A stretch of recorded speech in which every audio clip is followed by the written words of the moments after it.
Bien, bienvenidos otra vez a este culto de Instituto Bíblico y realmente le damos la bienvenida a todos aquellos que a través de Internet se unen a este tiempo de meditación en la palabra de Dios y deseamos que sea de bendición, de motivación, de enriquecimiento para tu vida espiritual, de reflexión, de meditación, siempre que nos enfocamos y nos encontramos y dedicamos un tiempo a la palabra de Dios para leer, estudiar, investigar, meditar. Bendice nuestra alma, es un refrigerio en nuestro espíritu, aclara los pensamientos, el alma se aquieta y Dios comienza a ministrar a través de ella a nuestro corazón. Él conoce tu necesidad en este momento para ministrarte a través de este culto. Así que junto con la bienvenida a este tiempo, también es el deseo nuestro de poder ser de bendición a tu vida. Estamos estudiando en estos días el Evangelio de Marcos, en este capítulo 7, en este miércoles, capítulo 7, 21 al 28 del Evangelio de Marcos. También aparece esta misma cita en el Mateo 15, 21 al 28, donde se relata un hecho que tiene aparentemente cierta controversia o cierta dificultad en el análisis de las palabras de Jesús, del hecho en sí, del suceso que va a narrar. Así que vamos al texto bíblico en Marcos 7, 21 al 28. Levantándose de allí se fue a la región de Tiro y de Sidón. Entrando en una casa, no quiso que nadie lo supiese, pero no pudo esconderse, porque una mujer cuya hija tenía un espíritu inmundo, luego que oyó de él, vino y se postró a sus pies. La mujer era griega y sirofenicia de nación, y le rogaba que echase fuera de su hija al demonio.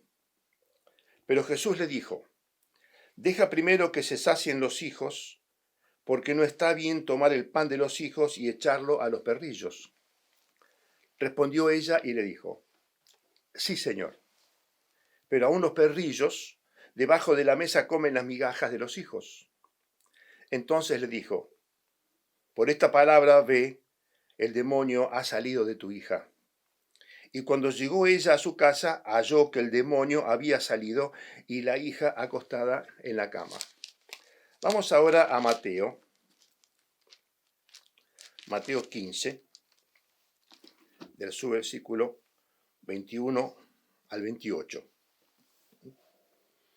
Mateo 15, 21 al 28 es el mismo relato desde el punto de vista de Mateo. Saliendo Jesús de allí, se fue a la región de Tiro y de Sidón. Y aquí una mujer cananea que había salido de aquella región clamaba, diciendo: Señor, hijo de David, ten misericordia de mí. Mi hija es gravemente atormentada por un demonio. Pero Jesús no le respondió palabra. Entonces, acercándose sus discípulos, le rogaron diciendo: despídela, pues da voces tras nosotros. Él respondió y dijo: no soy enviado sino a las ovejas perdidas de la casa de Israel. Entonces ella vino y se postró ante él, diciendo: Señor, socórreme. Respondiendo él dijo: no está bien tomar el pan de los hijos y echarlo a los perrillos. Y ella dijo: sí, Señor, pero aún los perrillos comen de las migajas que caen de la mesa de sus amos. Entonces respondiendo Jesús dijo: oh mujer, grande es tu fe, hágase contigo como quieres.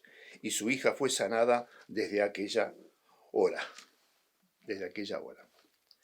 Bien, juntando el contenido de estos dos relatos, estos dos párrafos en Mateo y en Marcos, en cuanto a este mismo suceso, encontramos ciertos datos que van a ampliar la información que la palabra de Dios tiene para nosotros. Habla allí de una región. Tenemos que entender que en aquel entonces la tierra de Israel, habitada por los filisteos, por los fenicios y otros grupos, eran regiones, no eran países, eran regiones. Dentro de un mismo espacio geográfico, que era la tierra de Israel, Allí habitaban en el este, junto al mar Mediterráneo, una zona muy vasta de los fenicios. Y las ciudades de Sidón y de Tiro eran ciudades principales, en realidad eran puertos principales, que juntamente con Sarepta, una ciudad conocida bíblicamente ya desde el Antiguo Testamento, ahí estuvo Elías con la viuda de Sarepta de Sidón. Hay un dato allí en Lucas en cuanto a esto, y después lo que dice Primera Reyes, capítulo 17. Una ciudad importante dentro de la historia del pueblo de Israel. Eran ciudades conocidas. Una región, importancia porque eran puertos, junto al mar Mediterráneo, mucho tráfico de lo que eran las telas, la madera. David y Salomón hicieron pactos en esta región, políticamente, económicamente. Eran madera y cedro, trajeron del Líbano. Entender que Tiro y Sidón, esta región, estaba más o menos a unos 70 kilómetros del Líbano. Cuando escuchamos lo que fue la explosión en el Líbano, estas semanas atrás, Tiro y Sidón están allí a 70 kilómetros nomás de la ciudad de la región del Líbano. Y están más o menos a 40 kilómetros de la costa de Galilea. Y Sidón y Tiro estaban cercas unas de otras. El Señor llega allí, saliendo de Galilea. Cuando vemos el relato en Marcos 7, él sale de ahí, de la región. Viene después de lo que fue el rechazo de los fariseos en el cuestionamiento de su ministerio, de su persona, y sale de allí. Porque el relato en Mateo 15, allí menciona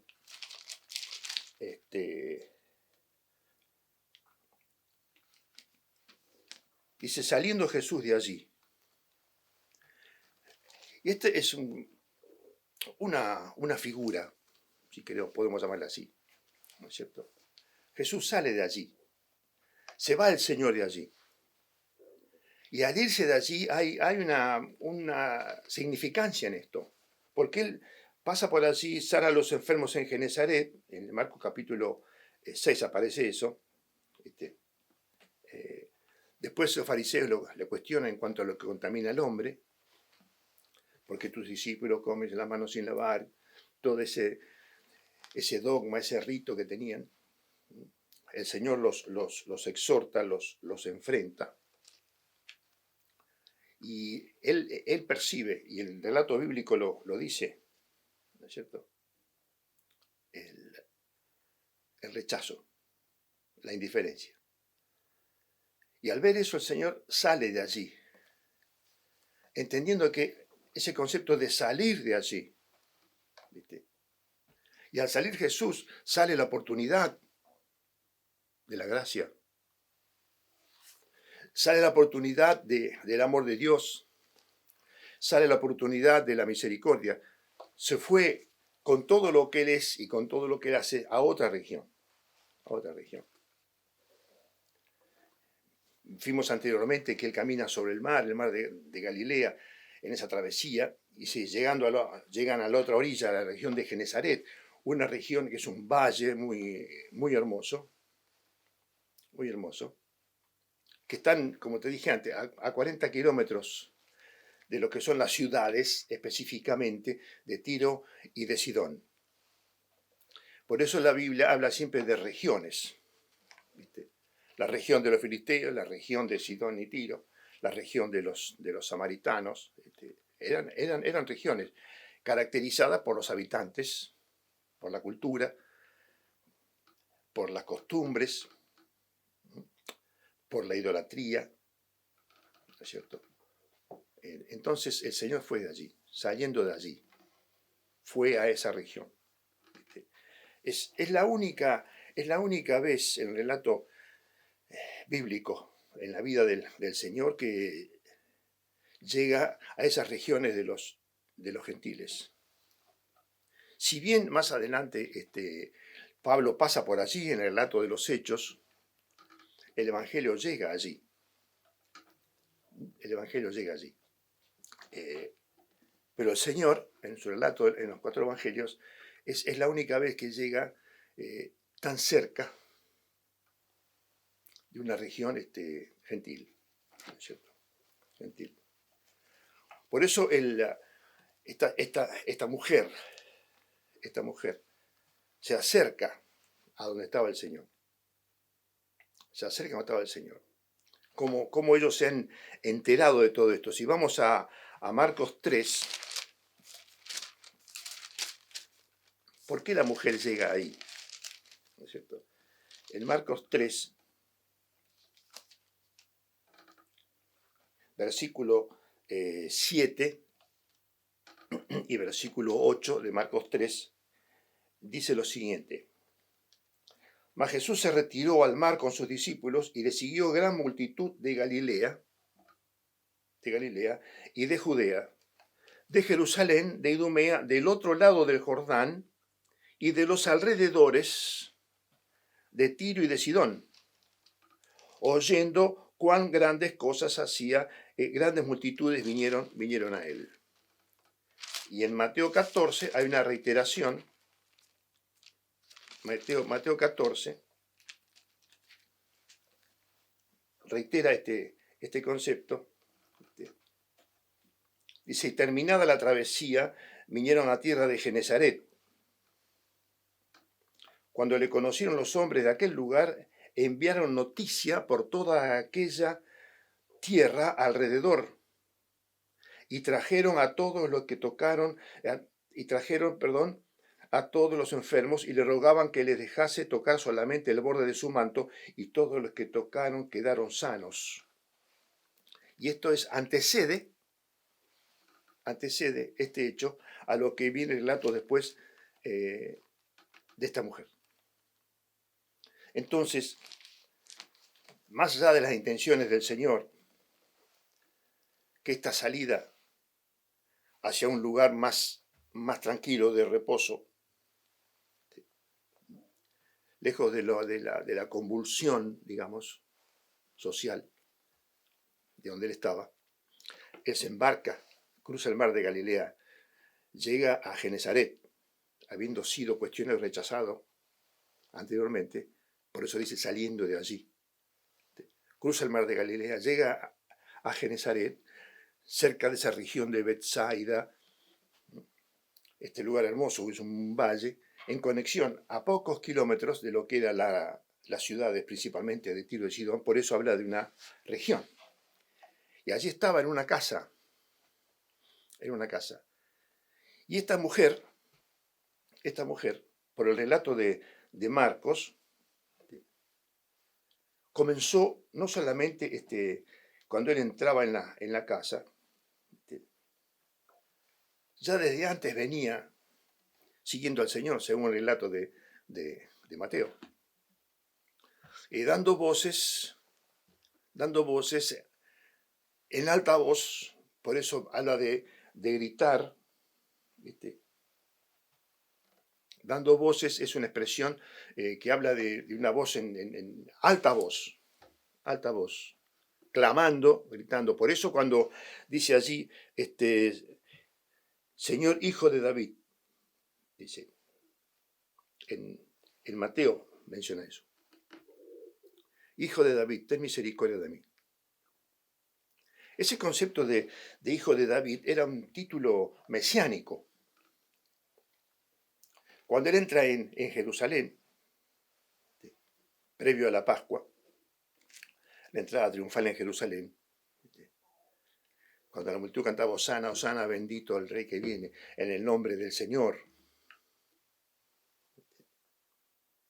Ese Hosana, Hosana era un clamor de libertad. Por eso el concepto hijo de David era lo que marcaba el derecho marcaba el derecho legal para ocupar el trono de David. Era un título mesiánico. Por eso sorprende esta mujer a los discípulos y al Señor mismo al clamar reiteradas veces, Hijo de David, Hijo de David, Hijo de David. Dice, ten misericordia de mí. Estas dos cosas, la misericordia y el derecho legal al trono, algo que estaba muy ligado al pueblo de Israel. Por eso en algunos textos, vamos a ver ahora en Mateo 9,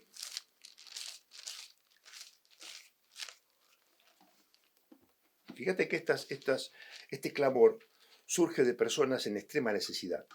En Mateo 9, versículo 27, pasando Jesús de allí, le siguieron dos ciegos dando voces y diciendo, ten misericordia de nosotros, Hijo de David.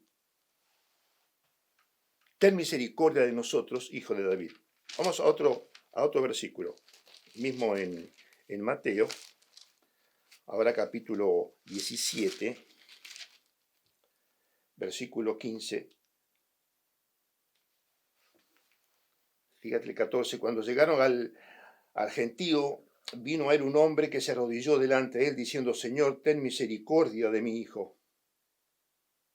Ten misericordia. En Marcos 10, versículo 47, Marcos 10, 47, aparece otra vez cuando habla de Bartimeo. Y oyendo que era Jesús Nazareno, comenzó a dar voces y a decir, Jesús, Hijo de David, ten misericordia de mí. Por eso el concepto de misericordia tiene que ver con una extrema necesidad de la condición humana. Aquí vemos en lo físico, pero hablamos en un sentido integral. Cuando el hombre clama al Señor, ten misericordia, ten misericordia. Lucas 18,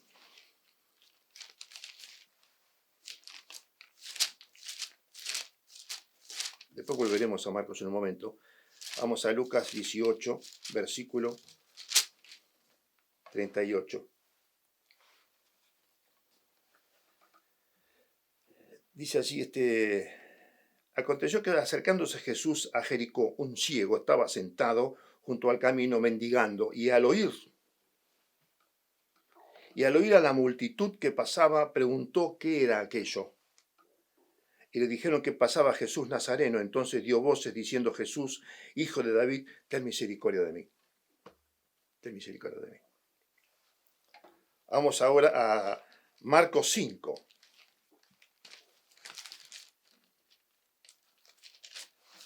Marcos capítulo 5, versículo 1.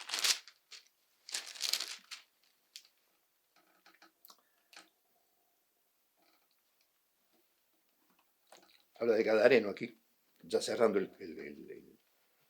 este pasaje. Versículo 5-18. Porque la gente lo rechaza, ¿se acuerdan? Cuando los demonios van al hato de cerdos, la gente le dice que se fuera de allí. Les preocupaba más los cerdos que lo que fue la bendición sobre este hombre endemoniado. Al entrar él en la barca, el que había estado endemoniado le rogaba que le dejase estar con él. Mas Jesús no se lo permitió, sino que le dijo, vete a tu casa, a los tuyos, y cuéntales cuán grandes cosas el Señor ha hecho contigo y cómo ha tenido misericordia de ti. Y cómo ha tenido misericordia de ti. Entonces, esto era para más o menos encuadrar el tema de esta mujer, que reconocía, siendo gentil, cananea, sirofenicia, ajena a los pactos, como dice Efesios. Vamos a ver más adelante eso. Clama al Señor, ten misericordia de mí, hijo de David, y le da al Señor un título mesiánico. Los discípulos se incomodan con la insistencia y permanencia de esta mujer en esa actitud de clamar y reclamar al Señor lo que solo Él podía hacer. Lo que solo Él podía hacer. Una región de Sidón y Tiro caracterizada por la idolatría, altares a Astarot, a Dagón, a Baal, idolatría asociada a la inmoralidad, a la prostitución. Los lugares altos que habla la Escritura tienen que ver con esta región también. Y quizá esta mujer había intentado una solución por todos estos medios. Por todos estos medios. Sin embargo, ella clamaba no por ella, por su hija. Por eso cuando dice, ten misericordia de mí, no era por un problema de ella. Era la situación en general de lo que era ver a su hija poseída por un demonio. Entre paréntesis, la actividad demoníaca exaltada sobremanera en los evangelios. Cuando el Señor, el Mesías de Israel, llega, el Hijo del Hombre, el Hijo de Dios, llega a esta tierra en su encarnación y posa sus pies aquí y empieza su ministerio, el diablo desata todas sus huestes en ataque, en descrédito, en incredulidad. Sin embargo, la gente siguió clamando y gritando, Hijo de David, ten misericordia de mí. Esta mujer sabía eso. Las noticias habían llegado. De hecho, cuando mencionamos lo de Pablo, hay una iglesia allí, en esa región, que Pablo visita con Bernabé, más adelante en el libro de los Hechos. Entonces, la respuesta del Señor,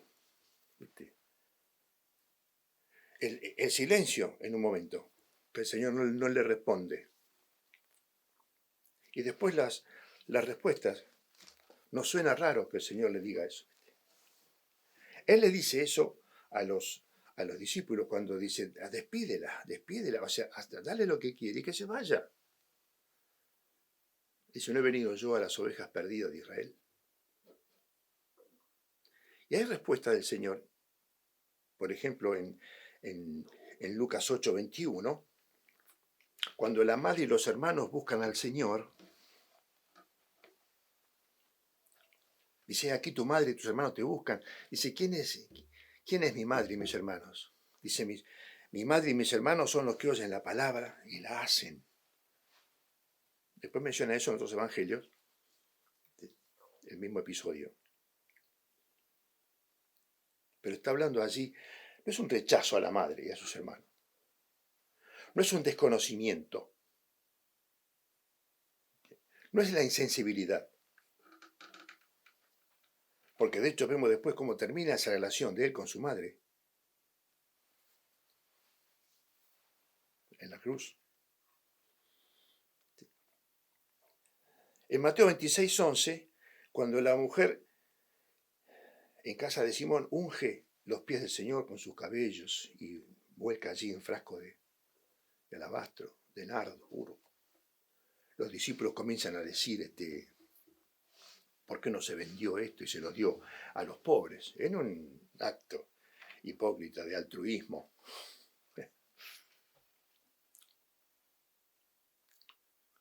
A los discípulos y a una Judas mismo le molestó la grandeza de la humildad de esta mujer.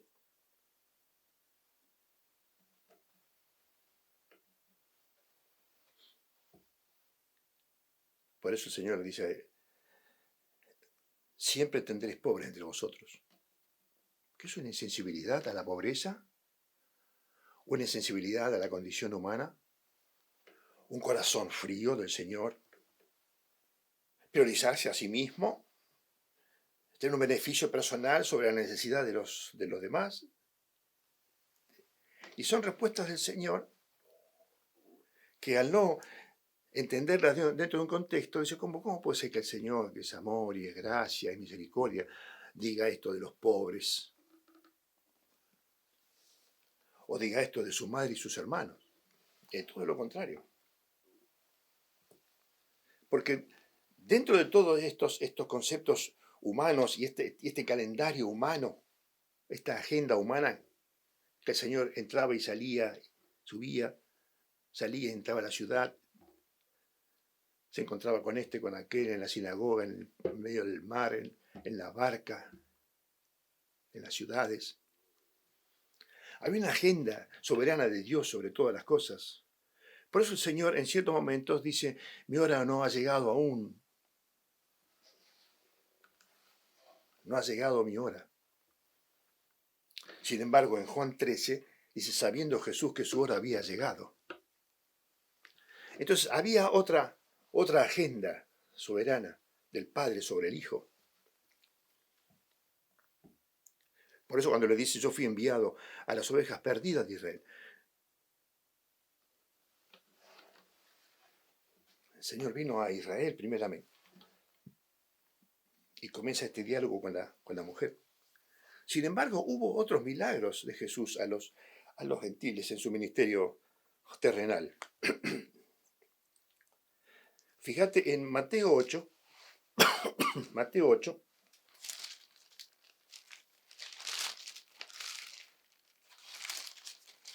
versículo, en el relato del 5 al 10, Mateo 8 del 5 al 10, cuando él sana al hijo del centurión, y aquí va a dar un concepto importantísimo que se relaciona con nuestro relato de esta mujer, en Marcos. Dice Mateo 8, del 5 al 10, cuando el Señor sana al hijo del centurión. Entonces se vino un centurión rogándole, Señor, mi criado está postrado en casa, paralítico, gravemente atormentado, y Jesús le dijo, yo iré y le sanaré. Yo iré y le sanaré.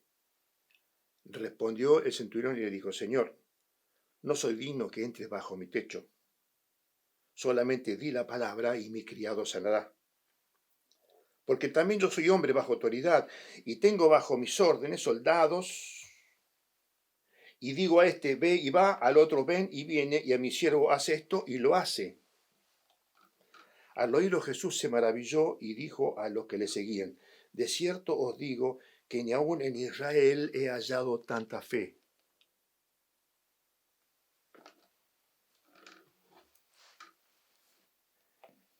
En Israel he hallado tanta fe. Y fíjense cómo él, en los milagros del Señor, y especialmente con esta mujer, exalta la fe de esta mujer. La fe que no encontró en Israel. En Lucas 17, otro relato,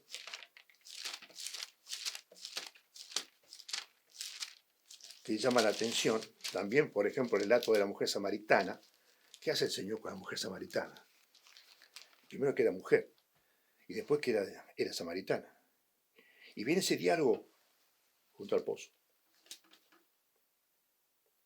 Señor, tú, siendo judío, samaritano, no sabes que no se trata entre sí. Y comienza el diálogo allí. Y fíjense cómo termina. ¿No es cierto? Y Lucas 17, versículo 18, cuando habla de los 10 leprosos limpiados, uno viene, dice, entonces uno de ellos viendo, en el 15, entonces uno de ellos viendo que había sido sanado, volvió glorificando a Dios a gran voz, y se postró rostro en tierra a sus pies, dándole gracias, y este era samaritano.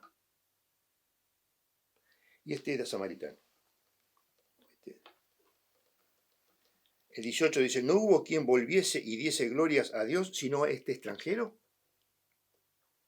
Y le dijo, levántate, vete, tu fe te ha salvado. Y aquí tenemos el clamor, Hijo de David, ten misericordia de mí, el reconocimiento, título mesiánico, el derecho al trono de David, que esta mujer gentil lo dice. Y fíjese cómo va en el relato, y en Mateo dice, Señor, socórreme. Señor, socórreme. En la insistencia, porque sabía que ahí estaba la respuesta a su necesidad. Por eso la asociación de lo que es misericordia. Misericordia. Y dice allí primeramente, Señor, Hijo de David, ten misericordia de mí. Como rogando,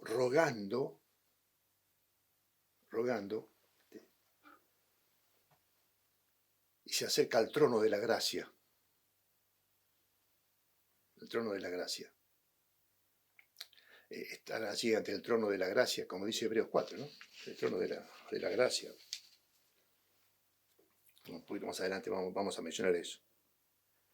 Por eso en Juan 1:11 dice, a los suyos vino y los suyos no lo recibieron. Sin embargo, hay un momento de la manifestación hacia los gentiles. En esta dispensación de la gracia, porque ya estaba entrando en la parte final de su ministerio terrenal y ya sus pasos se encaminaban hacia el Calvario.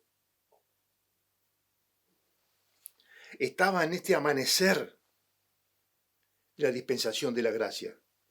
Cuando él regresa de esa región y vuelve a Jerusalén, ya empieza allí sus últimos días. Prácticamente podemos estar hablando de última semana.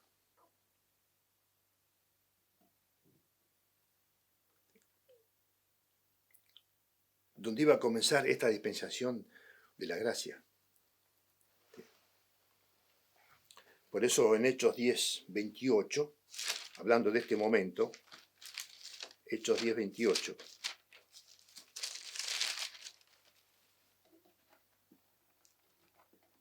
fíjate lo que Pedro le dice llegando a la casa de Cornelio, después de que Pedro ve la visión de lo inmundo, de los animales.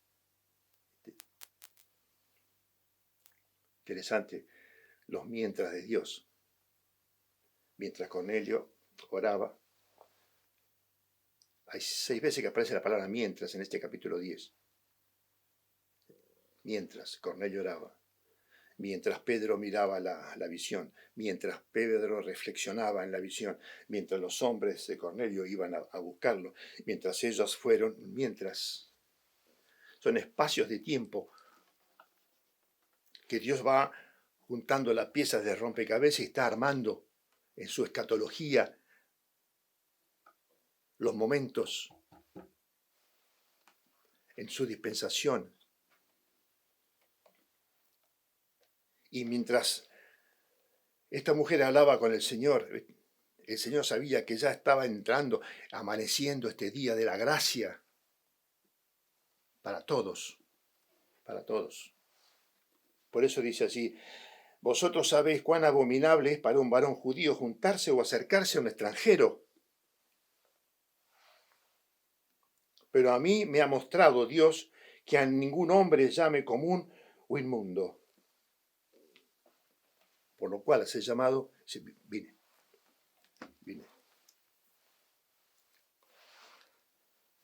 Y en Romanos 10, no tengo tanto tiempo para entrar en esto, en Romanos 10, versículo 12, 19 y 20, Pablo habla de lo que es la salvación a los gentiles. En Romanos capítulo 9, versículo 30 y capítulo 11, versículo 11. Cuando él se da cuenta la apertura a los gentiles y los que son los gentiles y los tiempos de los gentiles en la mente de Dios. Por eso en Romanos 1:16 dice que soy deudor a todos, primeramente al judío. Dice.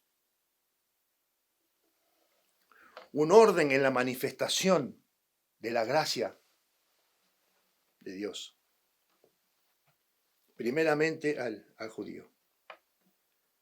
En Efesios 3, cuando Pablo habla de su ministerio a los gentiles.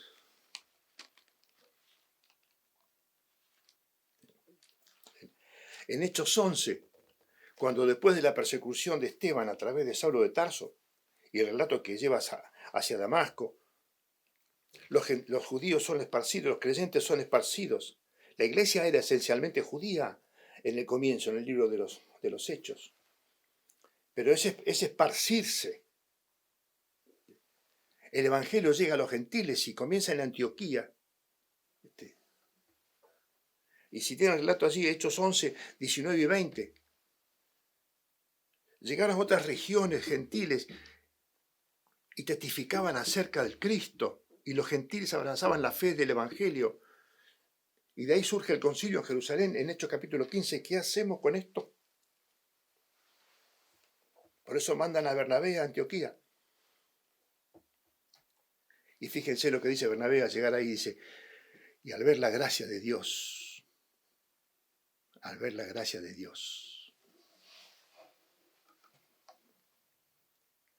Hijo de David, ten misericordia de mí. El gentil no estaba en las promesas, no estaba en los pactos. Por eso la mujer dice allí, Señor, socórreme. En Mateo 15 lo menciona. Socórreme, clamando. Por eso, ya terminando, esta mujer quería tener acceso al trono de gracia, de ser acepta. Ten misericordia, ten misericordia. Por eso, ¿se acuerdan de Moisés? En Éxodo 32 se va a decir allí, Señor, sí he hallado gracia, sí he hallado gracia. Porque sabía que era la gracia y la misericordia dependían del corazón de Dios.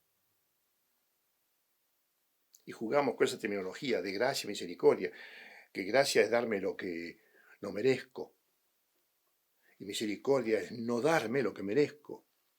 Y en esa conjugación del amor de Dios en gracia y misericordia, esta mujer clamaba. Por eso se sentía fuera de la mesa. Reconocía que estaba fuera de la mesa. Estaba debajo de la mesa. Cuando habla de los perrillos, habla así de como una mascota casera.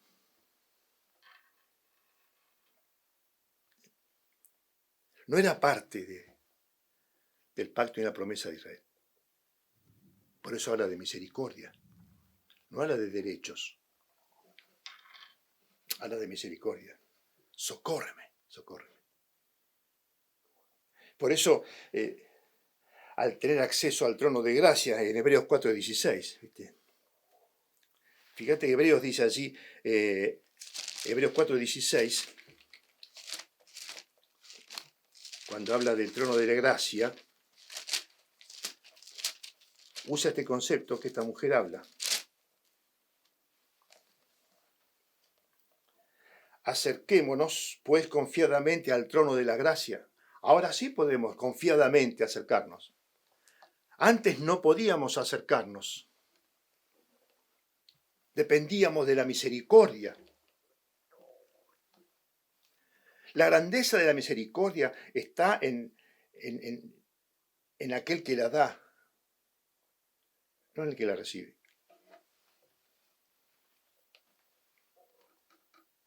Porque no la merezco. La merezco. Por eso no me des lo que merezco.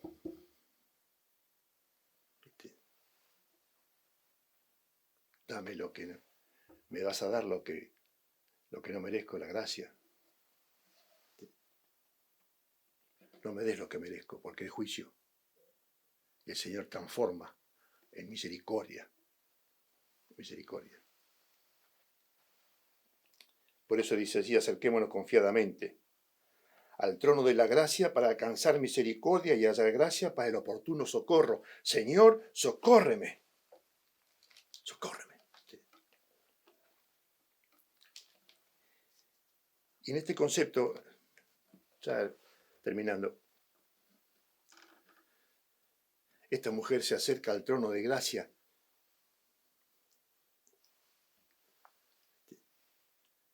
y después termina sentada en la mesa de la gracia.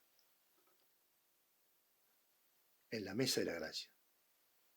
No como el perrillo, la mascotita que come lo que cae de la mesa. No, ella come el pan. Sentada a la mesa. Eso es lo que hizo la gracia y la misericordia con nosotros. Y el Padre trajo al Hijo el pan de vida, Juan 6, y lo puso sobre la mesa y nos sentó rodeando la mesa de comunión a través del Hijo. La obra del Hijo, su gracia y su misericordia en la obra de salvación del Hijo en la cruz, me acreditó a mí rodear la mesa del Señor. Y hoy como del pan. No solamente el trono de gracia, sino también esta mesa de gracia. El Padre trajo al Hijo a la mesa, por eso dice, lo partió y lo dio a todos. A todos. Nos dio toda su gracia, nos dio toda su misericordia. No son migajas. No son migajas. Fíjate que el Señor no habló de migajas, la mujer habló de migajas. Pero la gracia y la cruz y su misericordia nos igualó a todos, pecadores, redimidos, salvados, rodear la mesa del Señor, en la mesa de gracia. La mesa de gracia. Por eso, hermanos, sirvan estas palabras de meditación, de reflexión, un estímulo, abrazarnos siempre a la cruz, teniendo la certeza que estamos acreditados por la muerte de Cristo y su resurrección. Estar sentados a la mesa y acercarnos confiadamente al trono de la gracia. Y allí estamos, esperando que llegue nuestra hora también. Porque sentado a la mesa del Señor, la muerte del Señor anunciáis hasta que Él venga. Y aquí estamos, aceptos en el trono de gracia, sentados rodeando la mesa de gracia, esperando que el Señor venga a buscarnos. Que el Señor les bendiga y que haya sido de bendición para ti. Muchas gracias por estar ahí.